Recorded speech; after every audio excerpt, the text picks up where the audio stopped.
Welcome to Dartmouth-Hitchcock Policy Grand Rounds. Today we have an interesting second presidential speaker in 1 week, hard to believe. But New Hampshire's fortunate, I guess, in this way. Today we have a wonderful opportunity to hear from former Speaker Gingrich about his candidacy for presidency. He's obviously been very interested in health care, which is most of the audience here today, I assume. And there's no shortage of problems there. $2.7 trillion right now, projected to go to $4.4 trillion. The Speaker's well aware of the work done at Dartmouth and the Dartmouth Atlas, headed up by Jack for many years, and thinks that we've contributed something. And of course, we'll challenge the Speaker on what that future will look like given our challenges with the work of the Atlas. As the Speaker probably knows, we've also formed a collaboration nationally with the Mayo Clinic, Intermountain Health, Cleveland Clinic, others around the country, including the Department of Defense, working on trying to have systems, provider organizations actually lead the change in health care. Washington can do so much, but I believe that the provider organizations and the people in this room who take care of patients are where the real ideas come from, and we need the ability to actually make those changes from within. We're all familiar with the Speaker's background. I really want to give the Speaker the opportunity to speak and for us to ask questions. So, Speaker Gingrich, thank you for joining us today, and good luck.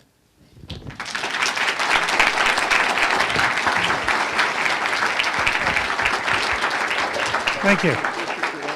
Well, if it's all right, can I use this? Please. Okay. Is that all right with you guys back there, or do you need me on the other one? You have all these TV people. They have their own requirements. First of all, I'm delighted to be here. And because this is such an important intellectual center, and because you have contributed so much information to thinking about health policy, I want to give you a largely non-political chat for a couple minutes. Because I think that the fundamental problems in Washington are so much deeper and intellectually so much more challenging that somewhere we've got to find space in American life to have a conversation about rethinking literally how we approach things. Let me give you one or two quick examples. At the turn of the last century, there were two parallel efforts to invent flight in the United States. One was by the Smithsonian, which had a $50,000 grant from the Congress, and the other was by two bicycle mechanics in Dayton, Ohio, who as a passion privately had decided they wanted to learn how to fly, and they'd spent several years studying birds. They built their own wind tunnel, and they went to the U.S. Weather Service and said, you know, where is the best continuous updraft in the United States? It turns out to be Kitty Hawk, North Carolina, where the wind comes in off the ocean and comes up, which is useful because it gives you uplift for the airplane if it's going downhill. And they had very limited goals. They knew something amazingly important. They didn't know how to fly. So when they would take the train to go to Kitty Hawk from Dayton, they would load it with extra wood. And the reason was they expected to crash. And they'd get up in the morning. They actually were sort of semi-camping out. It was a very desolate area back in 1902, 1901, 1902, 1903. And they'd get up in the morning, fix some coffee, go to the top of the hill, try to fly, the plane would crash.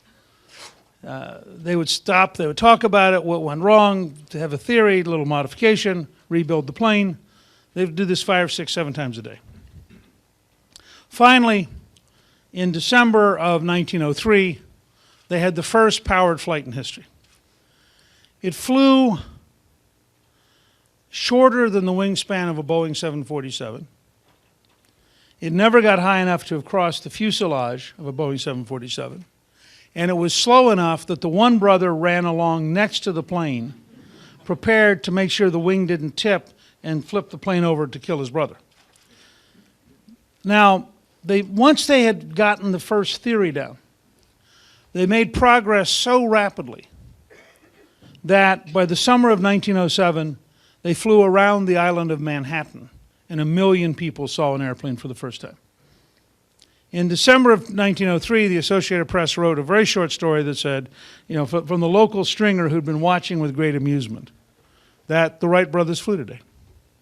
Now, they had a competitor, which was a great, powerful scientific institution, which had access to the best engineers and scientists in the world. And it had a couple of problems. The first was it picked the wrong design. The Wright brothers had a very underpowered, weak engine because they wanted a very light plane. The Smithsonian wanted a very powerful engine with the best German metallurgy, which meant they had a very heavy engine, which meant they had to build a much heavier plane. Second, the Wright brothers wanted to do this so passionately they were prepared to go all the way to Kitty Hawk. The scientists at the Smithsonian wanted to be able to stay at home. So they had to figure out a way to get wind. They invented something which we still use today. They put a catapult on a ship. So they were going to accelerate the airplane to get speed under the wings by catapult, and then the plane was going to fly. Now there's a problem. They were going to launch it over the Potomac. Now remember, the Wright brothers knew a very profound thing. They didn't know how to fly. So the Wright brothers assumed they would crash routinely. The Smithsonian thought they were going to fly. So when the plane, and they had the press there to watch. So when the plane was launched by the catapult, it went straight into the river. Now this had a double problem. The first is contact with the water broke up the plane further, so you couldn't figure out what went wrong. The second was it was very expensive to get the plane back up off the bottom of the river. The Smithsonian was furious, embarrassed, humiliated, and then learned by AP the two yokels without a PhD with no government grant had invented what the Smithsonian had failed at.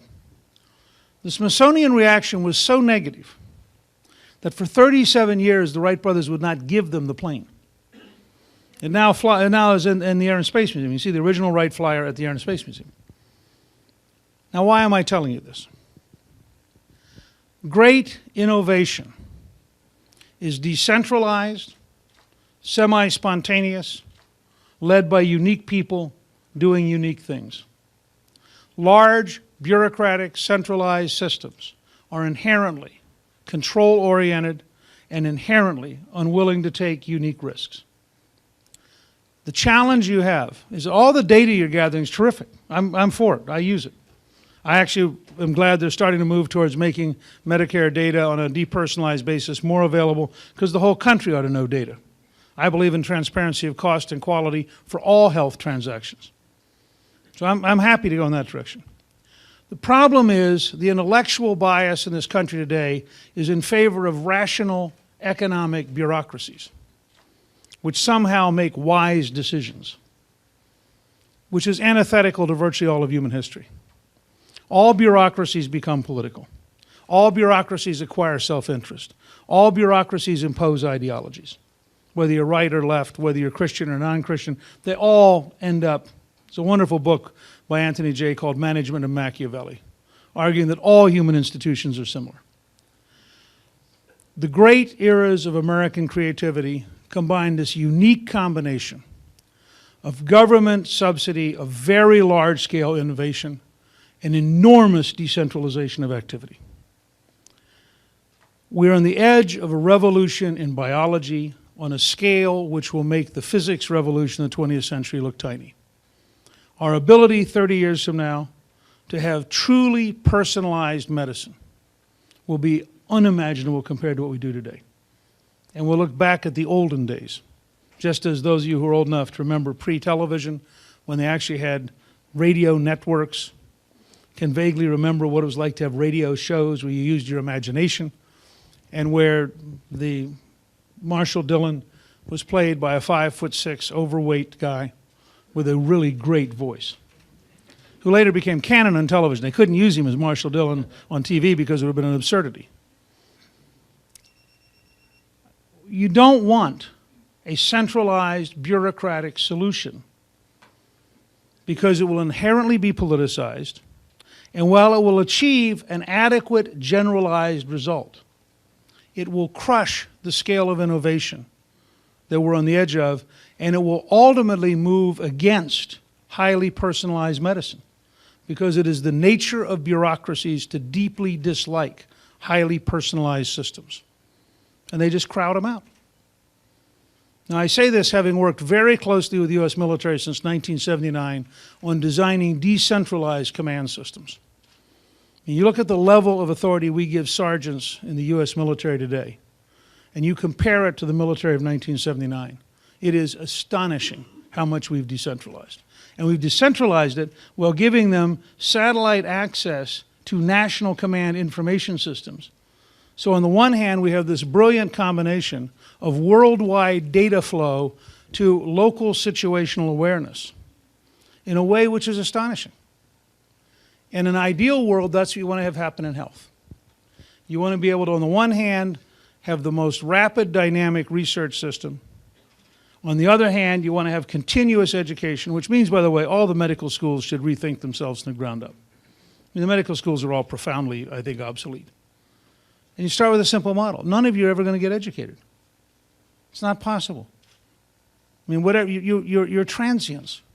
Whatever you knew this year is marginally obsolete next year. Will be remarkably obsolete in 10 years. It's why the FDA is a huge problem, because the best FDA people knew really good science from 26 years ago. And they're really confused by all this new stuff. I want to know why they have to learn this new stuff, because after all, they're in power, you're not. Who are you to tell them that they don't know things? It's a huge problem.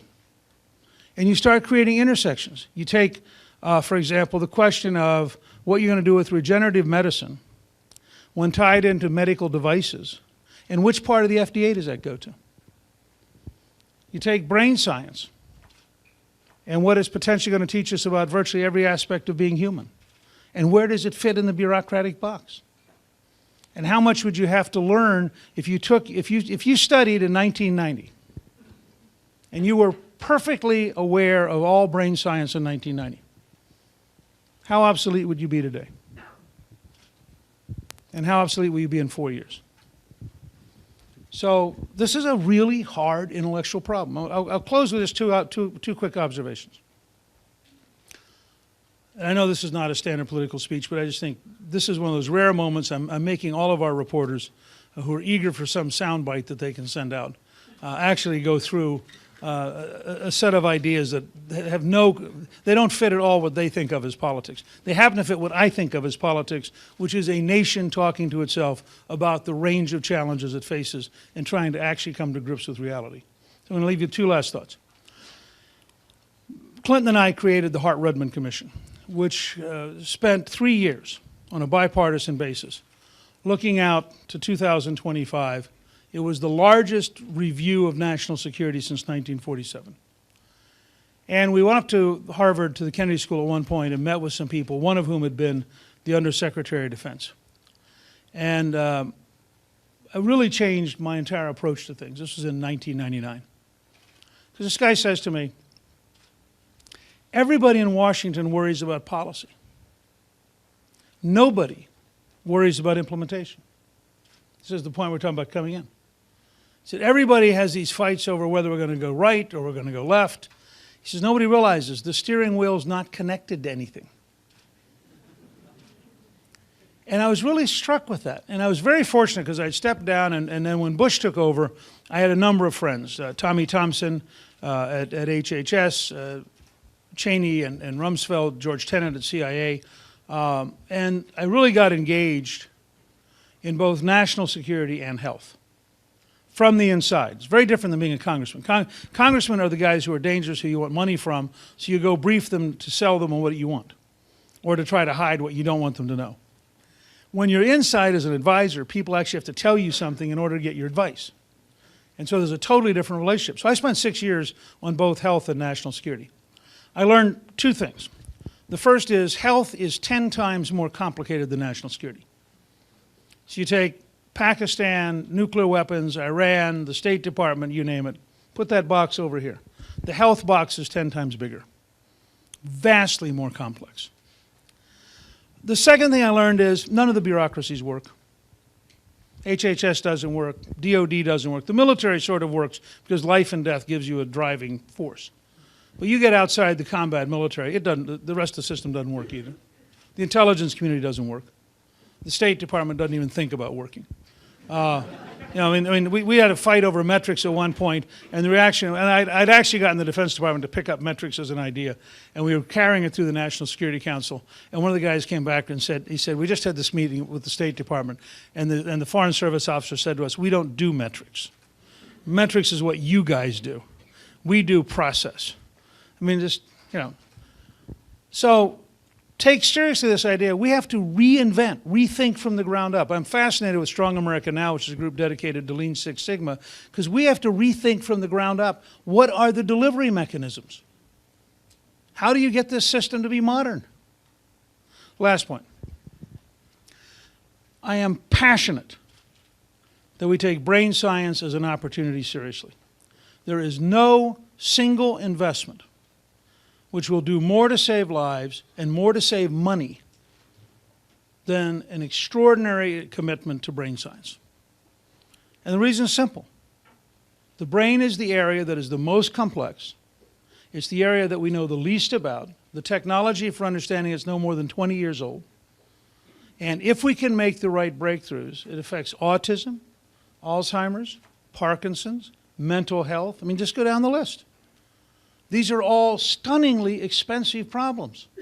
So what you have in Washington today are politicians who think in annual budget cycles with no sense of investment, who go, gosh, how can we control the budget? And you come in and you say, well, I've got two examples. If you apply an American Express, Visa, or MasterCard, or Modernity, CMS, you save between $70 and $120 billion a year in paying crooks. Now, that's real money, not gigantic, but it's $1 trillion over 10 years. We wrote an entire book on it called Stop Paying the Crooks. We thought that was a simple enough title it would work. No hope. People just glaze over. They have no idea what you're talking about. You say American Express will walk in and brief you. You pay 330 times, 33,000% more likely to pay a crook in Medicaid than you are in American Express. It's just a question of modernity. No hope. Can't even get the conversation started because Washington's basic attitude is, that doesn't fit what we're allowed to talk about. Why are you bothering us? Second example, a substantial investment in brain science will yield a greater return in human happiness and a greater return in fiscal savings than any other single action we could engage in. If you postpone Alzheimer's, not cure it, postpone it by 5 years, you save $6 to $8 trillion between now and 2050, just on Alzheimer's. If you learn enough to postpone Alzheimer's, you've probably affected autism, Parkinson's, and mental health by the sheer momentum of your new knowledge. Eyes glaze over. Too hard. This is the greatest challenge in America today, to get out of the junk that we call politics and get back to a serious national conversation. My closing thought is simple. In 1859, Abraham Lincoln goes to Council Bluffs, Iowa, looks across the Missouri River, and talks about a transcontinental railroad, an idea purely as visionary as brain science. But Lincoln first talked about a railroad when he ran for the state legislature at 23 in 1832. Now, what makes it amazing is the railroad was invented by Stephenson in 1829. The first locomotive is called the Rocket. The first locomotive arrives in the U.S. from England in 1831. In 1832, Lincoln has never seen a train, but he read about it in the newspaper, and he understood Illinois was flat and big. Now, occasionally having a visionary political leader, whether it's going to the moon, building a railroad, or using brain science, would be a helpful thing for this country and a lot better than 99% of what we currently get out of politics. Look forward to your questions.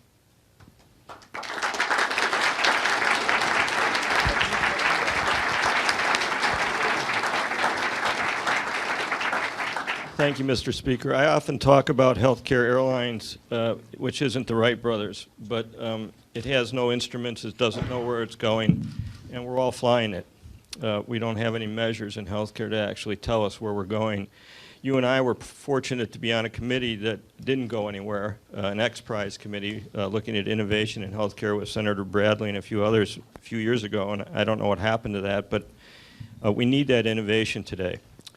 I want to take you to the year 2016 as the first question. You are the president. you're not flying at Kitty Hawk, but you're on Air Force One. And I want to imagine how we have helped you as provider organizations, as our president, to change healthcare. Well, I think that there are 3 or 4 big things we have to do, and I think we first of all have to move towards a standard of openness on cost and on quality, and we have to make sure that those information is easily available to consumers, so that they have a chance, and in some cases it's their family, in some cases it's the individual, they have a chance to find best information. We have to find a method for continuous education for professionals that is that's almost certainly all online and available 24/7 and pulled forward on demand. We have to find a way to optimize the rate of transition to better outcomes. And we have to find a way to encourage that the payment system lines up with what we value. For example, if you have diabetes, I'm much less concerned with paying per visit and much more concerned with paying per achievement, because somebody who controls their diabetes is dramatically less likely to end up on kidney dialysis than somebody who doesn't control it. So there's a huge out-year value to getting people to be compliant. And so you want to actually help, which means you got to retrain doctors so that doctors are focused on achievement, and doctors then tell you, gee, I can't control my patient. So you got to rethink through the patient-doctor relationship, the patient-nurse or patient-diabetes educator relationship. Jeb Bush ran an experiment on Medicaid where they actually gave Medicaid participants a cash bonus at Christmas. If you had diabetes or if you had asthma and you were compliant all year and you never used the emergency room, you got money, because you'd saved the state such an enormous amount of money by being compliant. And they found, to their great shock, that poor people responded to cash and actually changed. People changed behaviors. So I think there are a lot of these things we have to talk about. I'm very interested in nationwide information systems, but highly decentralized decision systems, in the belief that the American people actually migrate pretty rapidly once they have the right information, and they help pressure professionals and institutions into change. Peter, when you stand up, say your name, please, Peter.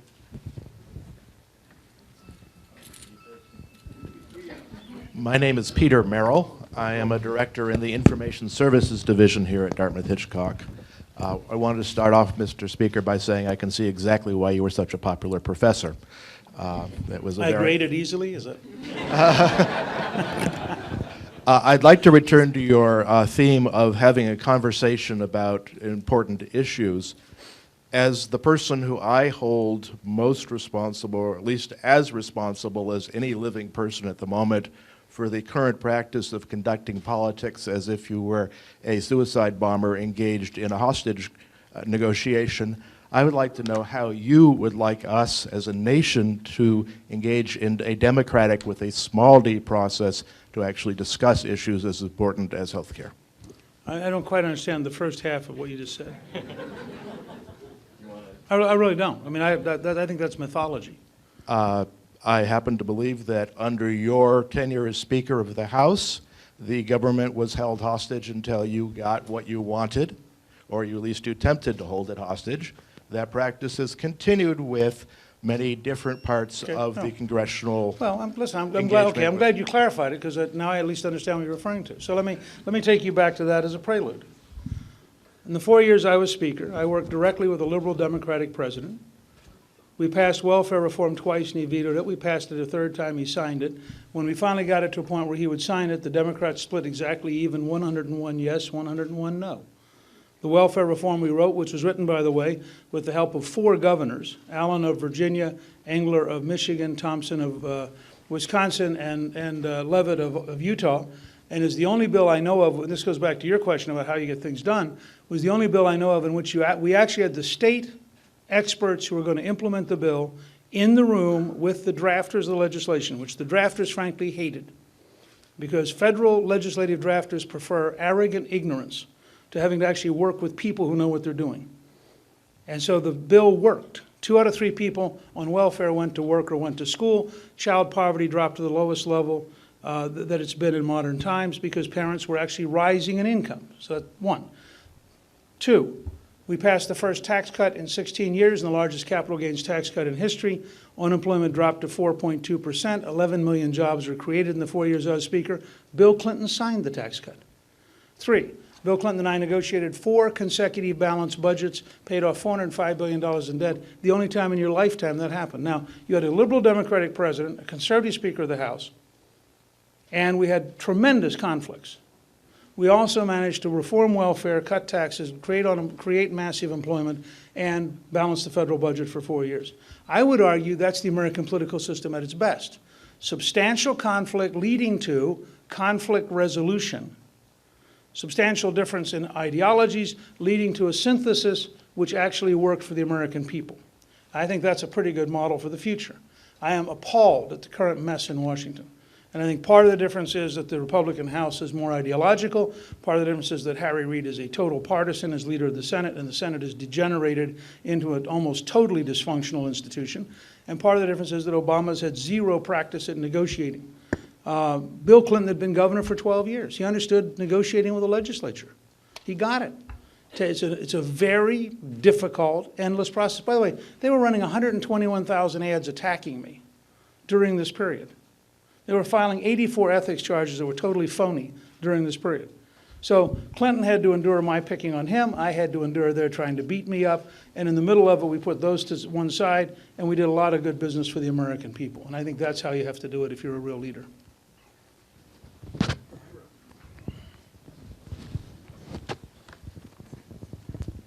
Speaker Gingrich, thank you for being at Dartmouth today. I'm Dr. Ira Byock. I direct the palliative care program here at Dartmouth-Hitchcock. We applaud innovation and metrics at this institution and have contributed to it. One of the most disturbing metrics in healthcare is that 100% of Americans still eventually die. I was going to ask you guys about that. And we're working on it. But that over 50% of Americans still die in hospitals and 20% die in ICUs. Right.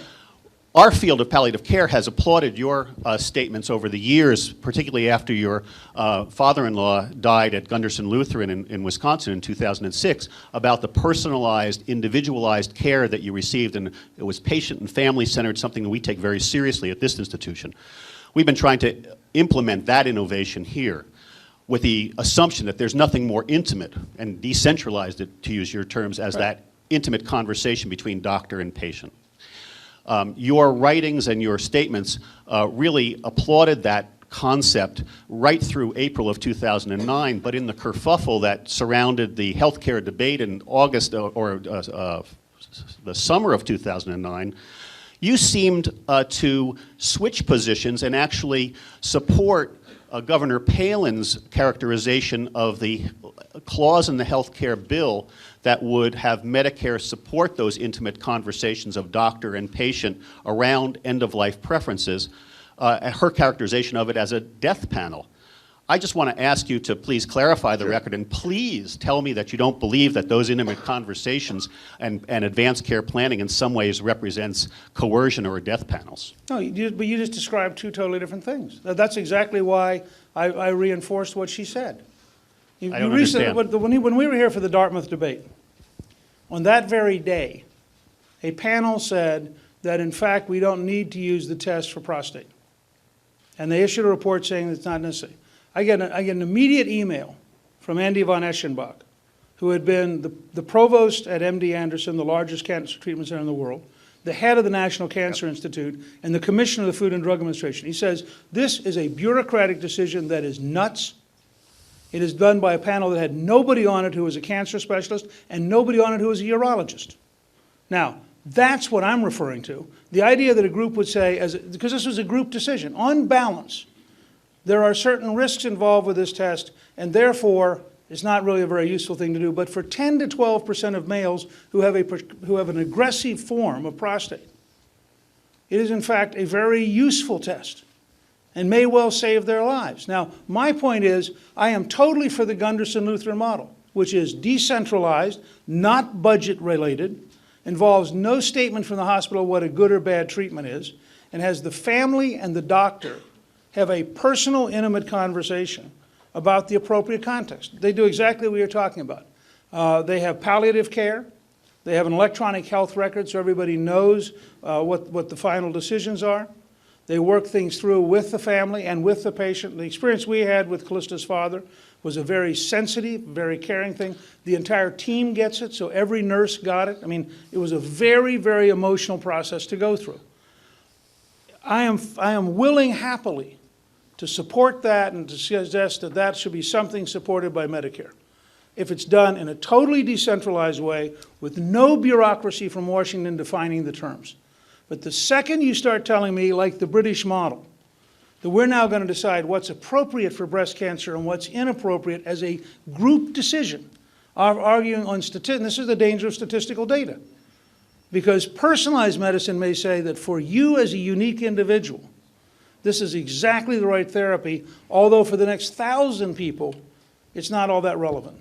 And I think it's very dangerous to start taking something as personal as health, which is stunningly complex, and start abstracting it into random bureaucratic averages based on statistical analysis. So just to be clear, that clause had really said that Medicare should support and reimburse doctors for having that intimate conversation.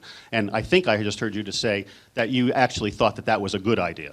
Having that funded so it happens at a personal level is terrific. Having any Washington bureaucracy start recommending what should or should not be appropriate and when they think statistically you should or should not allow people to die, I would fight to the end. I think it would be a terrible step in the wrong direction. Thank you.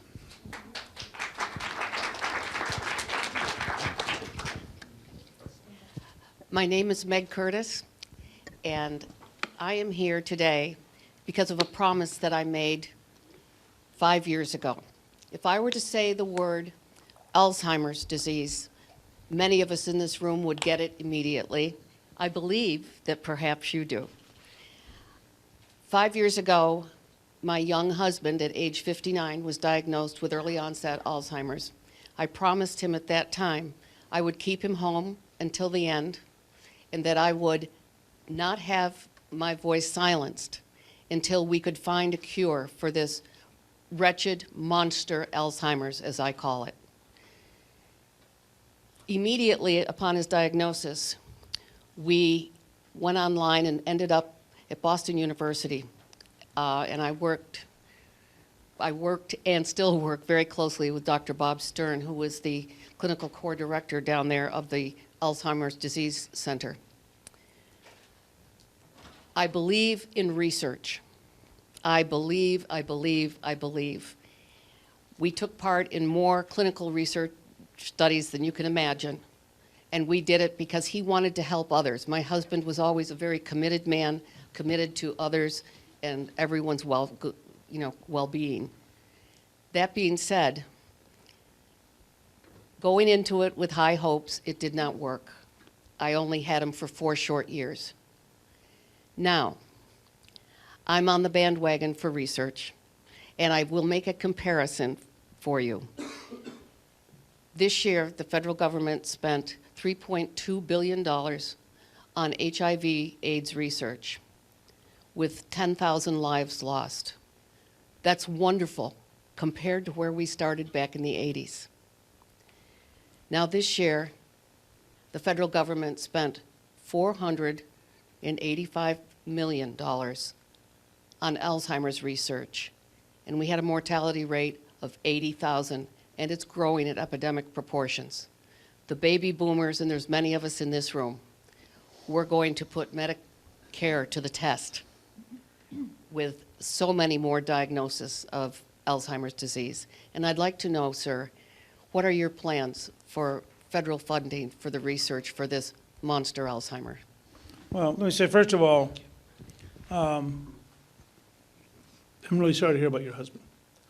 I got involved in this because Bob Kerrey and I, the former Democratic senator from Nebraska, spent 3 years chairing a working group on quality long-term care, which I'd gotten into because my mother had spent the last years of her life at a really fine long-term care institution in Harrisburg, Pennsylvania. But I really got intrigued with the challenge of how do you get, what is quality long-term care and what are you trying to do? After that, we made a transition and spent 3 years on Alzheimer's and did an Alzheimer's working group with the Alzheimer's Foundation. and with others. And that was the background to my approach to brain science. I actually want to approach all of brain science as a unit, because I think the truth is we don't know where we're going to make the breakthroughs that decisively change everything. And so what I have proposed is that we reverse the way we think about it. Instead of saying, gee, this is what the politicians can find this year, what we ought to do is take all of brain science research, which also includes, by the way, computation and mathematics, because as you get, the volume of data about your brain is so enormous that it is, each one of you personally has about the same number of synapses as there are stars in the known universe. So that at one level you could argue that brain science and astrophysics are the two largest users of computational power. And we're probably 2 generations of computers away from having enough speed and storage capacity to handle the data we're about to get on the brain. I mean, it's really an amazing fast. So I would take all of brain science basically off budget, create a public-private partnership, and I would challenge the brain science community to develop 5- and 10-year cycles. And I would say to them, we're not going to tell you the amount of money that's available. We want you to tell us the amount you can invest to make a breakthrough. I would issue Alzheimer's bonds, and I would say our commitment is that as we make the breakthrough, and as we remember, we could save $6 to $8 trillion just by postponing it for 5 years. And I'll let you decide in terms of your life with your husband what a 5-year postponement would have meant as a starting point. Well, you could afford to pay off a lot of bonds. Forget what you'd save on autism and young children who are going to spend their entire lifetime. Forget what you save on Parkinson's. Forget what you save on mental health. Those all just are free riders on Alzheimer's. On Alzheimer's alone, the amount you would save is so massive that if you thought of this as an investment strategy, you could afford to fund all the brain science that the people could develop as a rational investment. The goal then would be to modernize the Food and Drug Administration, because the truth is right now, you have knowledge over here in the lab, a barrier here, and the patient here. We ought to redesign the Food and Drug Administration so it's in the lab understanding the science. And its job is to accelerate getting the science to the patient, not to block it. And if you do that, you actually create hundreds of thousands of high value-added jobs, because health will be the largest market in the 21st century. As people get wealthier worldwide, they want to be healthier. So if you had a system designed to maximize the production of new American science and technology and to bring it to market as rapidly as possible, you would literally dominate the world health market with new products and new solutions. So you have a long-term win-win strategy. People get to be healthier longer. They are less expensive to the taxpayer. You are creating more jobs. And in the process, you're understanding things. But I would have it defined by, tell me what the brain science community can invest intelligently. That's what I would fund. And I would get it out of the Budget Committee and out of the appropriators, because all of them have short-term parochial systems that are antithetical to investment. And it makes no sense to have an annual budget for something like research on this scale. If we tried to do the Apollo program and the current budgeting, we still wouldn't have gotten to the moon. One last short question. Is there a short question in the back? How short is it? Is this? No. I was going to say, is this really testing the system? It's short. I'm Courtney Kozlowski. I'm a researcher. Recently, Dartmouth had a symposium on women's global health and how it can be used as a tool to advance global health as a whole. And I'm curious how you believe that we can use advancements in women's health in our nation, including education initiatives, access to contraception, to increase the overall health of our nation. Well, I think we should have a commitment to everybody, male and female, having optimal health. I believe a lot in preventive health and in wellness. And when we founded the Center for Health Transformation, we talked about health and health care. All the pressure was to talk about health care. But we said, wait a second, what you really want is policies that lead to health, a subset of which are the requirement for health care. Just as we originally talked about patients and were convinced largely by the research scientists at Nestle's that talking about patients is too late, you want to talk about people because you want to figure out patterns that maximize their health rather than wait until they get sick. So I'd be very committed to, both in the United States and in our effort worldwide, I would be committed to trying to maximize health for both men and women, and for doing so at all ages, which, by the way, means you start with prenatal care. If you had adequate prenatal care in America, the amount you would save that is currently spent helping neonates would be so large that you could probably pay for all the prenatal care. I mean, you can't even think about what do you do once the baby's born. You've got to think out here to what happens at the very beginning in terms of conception, and how do you make sure that the mother is relatively healthy in order to have a relatively healthy baby. And that's a very big challenge, particularly in communities that are very, very resistant to going to the doctor or to being involved in that kind of preventive care. Anyway, I am delighted to be here. This is the kind of conversation I had hoped we could have coming here, and I hope you found it at least a little bit expansive in terms of getting you to think some new thoughts. Thank you all very much. Thank you.